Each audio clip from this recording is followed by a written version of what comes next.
Bonjour à tous et bienvenue dans ce nouveau numéro. Mon mari demande le divorce parce que j'ai joui pendant un viol.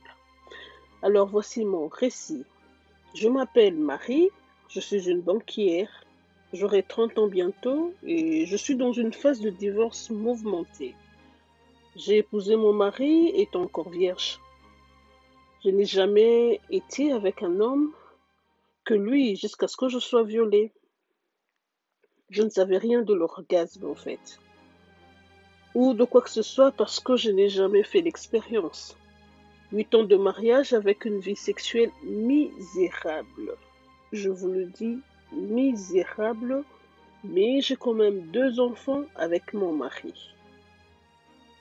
Nous avons voyagé dans le village de mon mari pendant la dernière période de Pâques.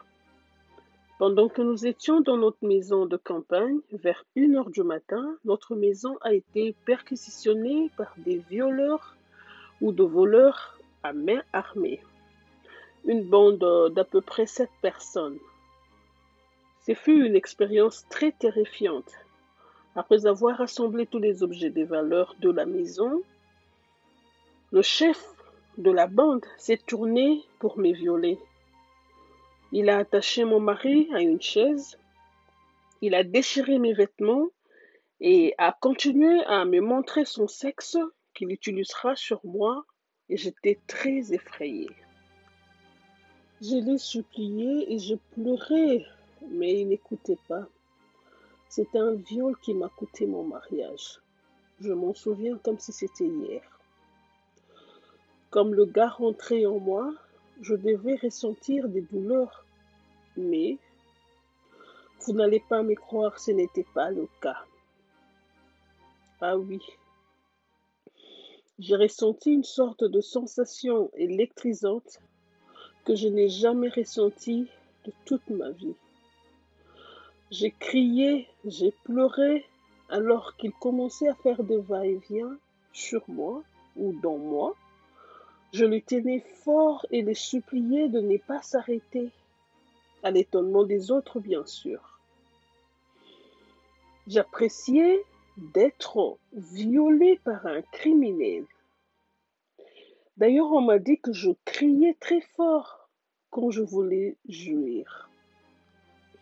Oui, malheureusement ou heureusement pour moi, j'ai eu mon premier orgasme par le viol et depuis lors, ma vie a changé, ma vie n'est plus restée la même. Je ne sais pas ce qui s'est passé, si ce sont des gens de mon village qui m'ont fait ça, mais tout ce que je peux dire, c'est que je n'en ai eu autant de plaisir avec mon mari.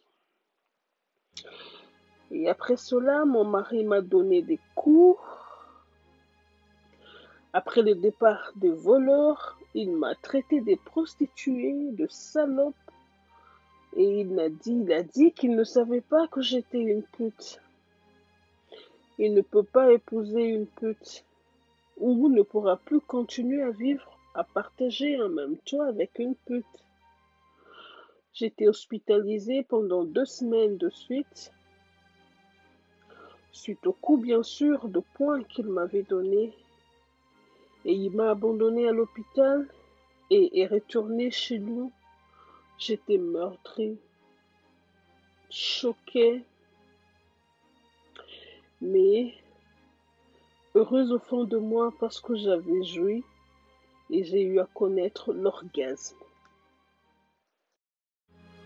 Et depuis ce jour, je me pose mille et une questions.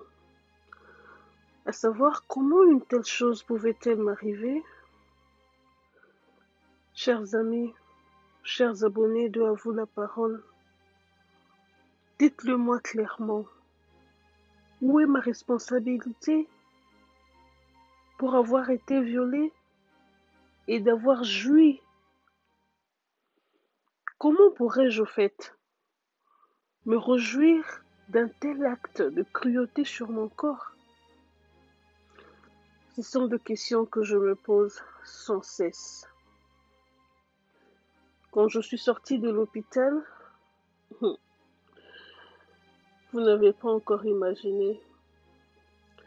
Les papiers des divorces m'attendaient pour que je signe. J'ai essayé de supplier mon mari, impliquer les parents, mais il a juré qu'au lieu de rester avec moi, il préférait mourir, car je suis une honte dans sa vie. Je tenais aussi à vous expliquer que mon mari est un homme riche. Il a les moyens, il a l'argent. Alors que les nouvelles sur les divorces ont éclaté, et moi je continue à nier, à faire semblant, et lui continue aussi à dire à tout le monde que j'étais une pute. Et pour le moment, croyez-moi, je suis toujours en train de guérir mes blessures, d'essayer de me remettre, et je continue à voir mon thérapeute. Mais une chose est certaine, je peux vous le jurer, que je ne suis pas ce dont mon mari me qualifie. Je ne suis pas une pute.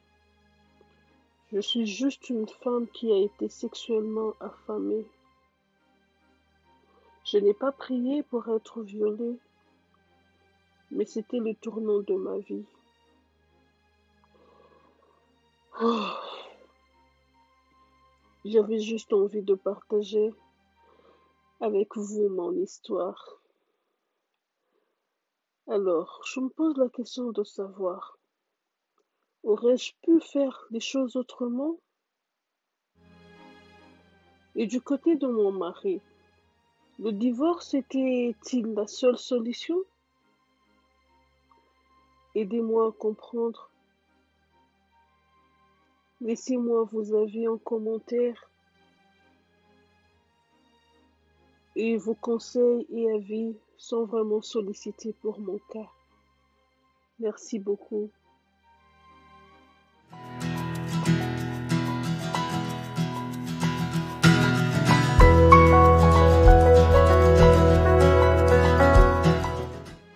C'en est fini pour aujourd'hui. Merci à Marie qui nous a envoyé son histoire. Et vous aussi, si vous voulez vous livrer à nous à cœur ouvert, vous avez notre numéro de téléphone. Appelez-nous, écrivez-nous, contactez-nous par WhatsApp. Nous allons vous répondre. Une seule question que nous vous posons tous les jours, êtes-vous déjà abonné? Si vous l'êtes déjà, merci beaucoup, vous êtes trop gentils et nous vous aimons pour ça, nous vous disons merci. Et vous qui êtes tombé par hasard sur cette vidéo, abonnez-vous pour ne rien rater, vous aurez droit à un numéro tous les jours, à une histoire tous les jours. Les histoires à vous couper le souffle. Alors, si vous avez aimé, laissez-nous un pouce bleu, ça veut dire aimez notre vidéo ou likez notre vidéo et laissez-nous vos commentaires, laissez-nous vos remarques et suggestions, nous allons vraiment en tenir compte. On se retrouve très prochainement pour un autre numéro de À vous la parole et surtout ça sera à cœur ouvert. Que Dieu vous bénisse, bye bye.